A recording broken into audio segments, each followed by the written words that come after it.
बीती 13 अगस्त को अंबाला में NH-44 सिखों द्वारा जाम किया गया था, जिसको खुलवाने के लिए पुलिस ने लाठीचार्ज किया था।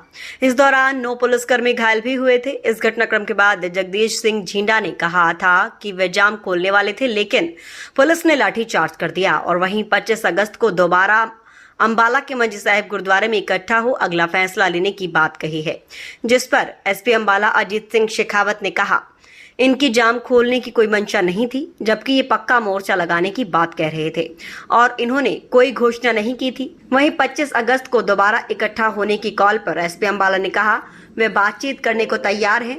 ये लोग बातचीत का रास्ता अपना सकते हैं और अगर हथियारबंद लोग यहाँ इकट्ठा होते हैं तो उन्हें इकट्ठा नहीं होने दिया जाएगा।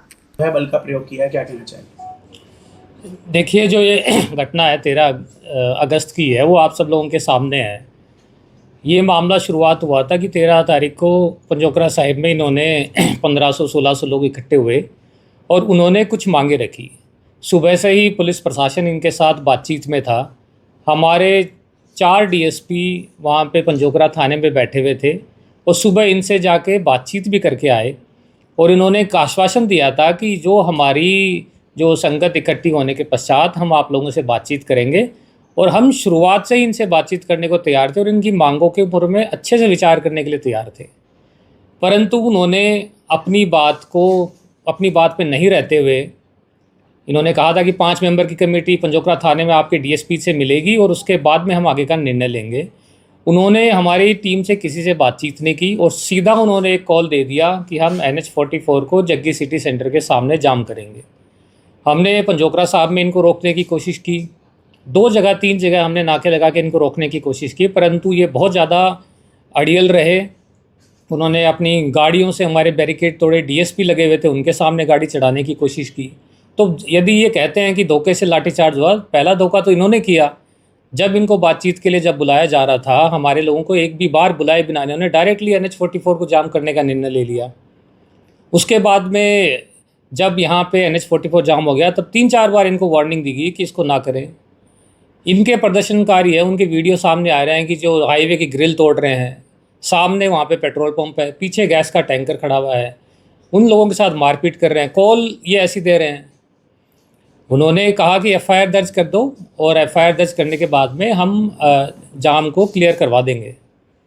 हमने इनको FIR की प्रति शाम को 5 बजे ला के दे दी थी और उस समय भी इनसे बात हुई थी कि हम अब हाईवे जाम को क्लियर कर देंगे, परंतु उन्होंने फिर से अपनी बात पे मुकर गए और ऐसी मांग रख दी जिसको पॉसिबल ही नहीं था उस समय फुलफ़िल कर पाना। उन्होंने ये कहना स्टार्ट कर दिया कि जो ऑलरेडी गिरफ्तार हैं उन लोगों को अभी की अभी लेके आओ और आप इनकी बातें सुनिए, आप इनके जो वीडियोज़ हैं वो देखो। कुछ वीडियो में ये बोल रहे हैं कि लाठीचार्ज कर दो, गोली चला दो, हम तो यहीं बैठे रहेंगे। कुछ जिनमें से जो एग्रेसिव तरीके से बोलने वाले लोग हैं वो कह रहे हैं कि जी गोली वाली चला दो। ये किस तरह की भाषा है?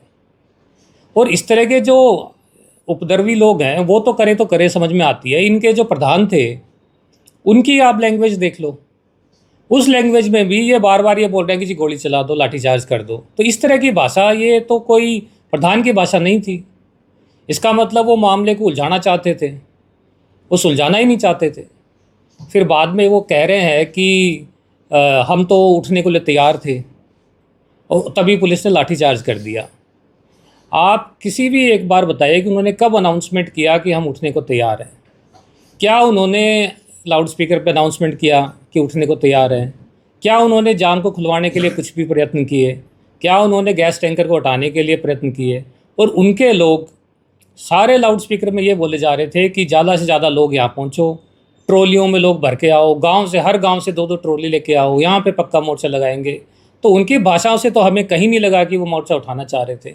और इस वजह से देखो, रात का समय हो रहा था, मौके की नज़ाकत बदल सकती है। वहाँ पे हथियार के साथ लोग पहुँच रहे थे, कुछ लोगों के पास तो असले भी थे, आप फ़ोटो में देख सकते हो, कुछ लोगों के पास असले थे। अब रात के समय क्या घटनाक्रम हो सकता है उसको तो मौके के ऑफिसर को ही देखना होता है। इस वजह से हमें लाठीचार्ज करके इसको क्लियर करना पड़ा। और आपने देखा होगा कि हमने तो बहुत संयमता बरती, सारा हमला हमारे पुलिसकर्मियों ने खाया। उनके लोगों के तो कोई चोटें भी नहीं दिखाई दे रही है ऐसे, और यदि चोटें हैं तो आप बताइए, सामने लेके आइए। तो इस तरह का है कि पुलिस ने बड़े संयम से काम लिया और इनको बार बार समझाने के बाद ये घटनाक्रम हुआ। इसलिए इनको अपनी गलती भी स्वीकारनी चाहिए। बार बार बातें बदलना, बार बार जो उन्होंने हमें आश्वासन दिया था उससे मुकरना, ये इन सब की गलती है। और जिस तरह से पुलिस ने संयमता से काम लिया है, मैं चाहता हूं कि आगे भी बातचीत से मामला सुलझे, इस मामले को ना उलझाएं, और हम भी बातचीत करने को इनसे तैयार हैं। बातचीत करें और मामले को सुलझाएं। सर, जिनके ऊपर एफआईआर हुई है उनके ऊपर अब आगे क्या कार्रवाई की जाए? देखिए, 2 एफआईआर जो दर्ज हो चुकी है, अब उसका इन्वेस्टिगेशन चल रहा है। अभी हम सारे सीसीटीवी फुटेज, जो वीडियो फुटेज है, उन सबको फाइल पे संलग्न कर रहे हैं। हमारे जितने भी पुलिसकर्मी हैं उनकी एमएलआर है, वो भी हमने फाइल पे लगा ली है, और अभी इन्वेस्टिगेशन चल रहा है। हम सारे एविडेंसेस हैं वो फाइल पे लेके आ रहे हैं, उसके इंतजार कार्रवाई की जाएगी।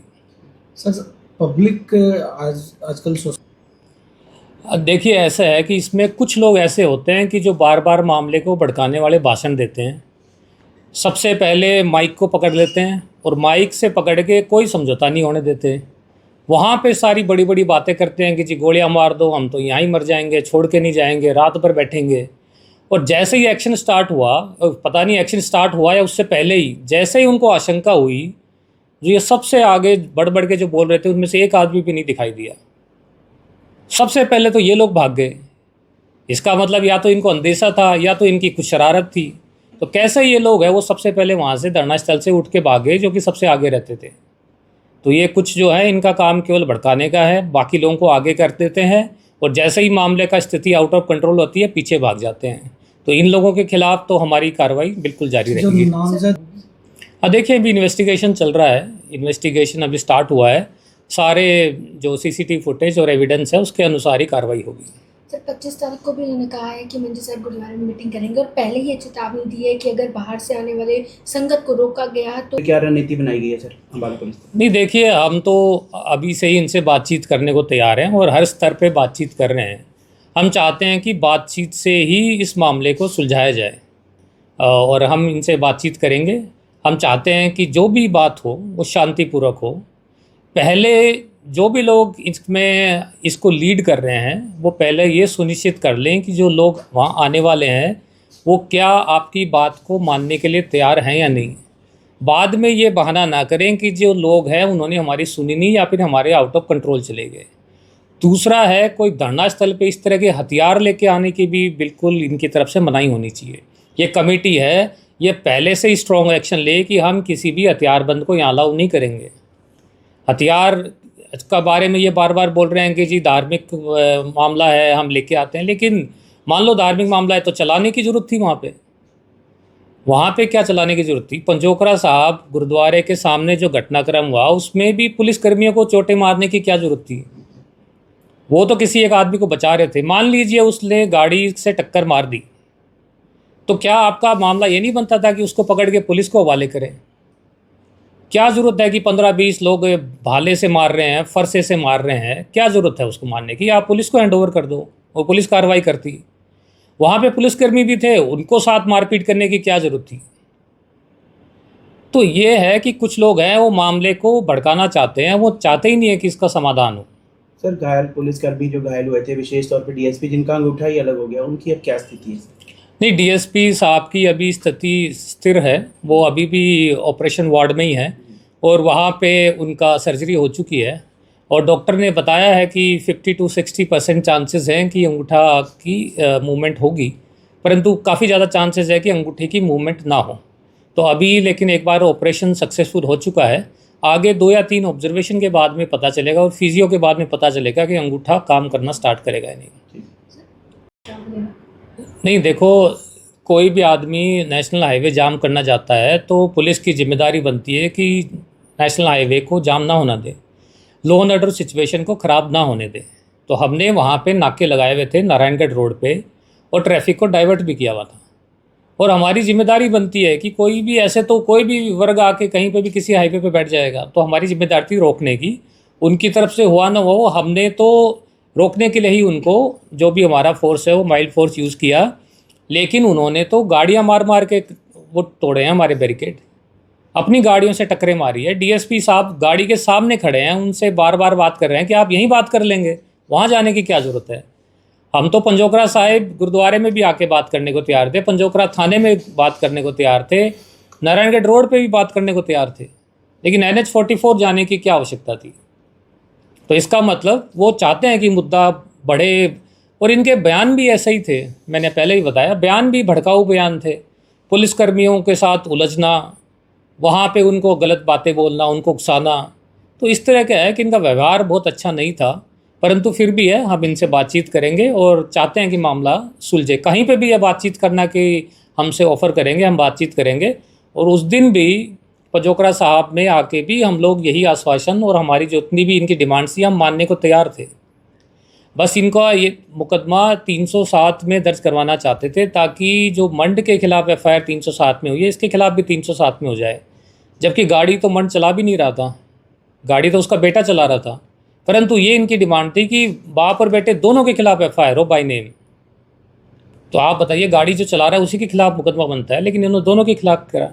फिर भी हमने ये बात मानी उनकी। ये भी वीडियो में दिख रहा है कि वो गाड़ी उसने इसलिए भगाई क्योंकि उसके पीछे कुछ लोग अटैक करने के लिए दौड़ रहे थे। चलो, फिर भी हमने 307 का मुकदमा किया। फिर भी अब मैं चाहता हूं कि जो ये कमेटी है वो अच्छे से विचार करके इस पर बातचीत करे और मामले को सुलझाने की तरफ बढ़े। ऐसी डिमांड्स ना करें जिनका करना ही संभव नहीं है। ठीक है सर, नारेबाजी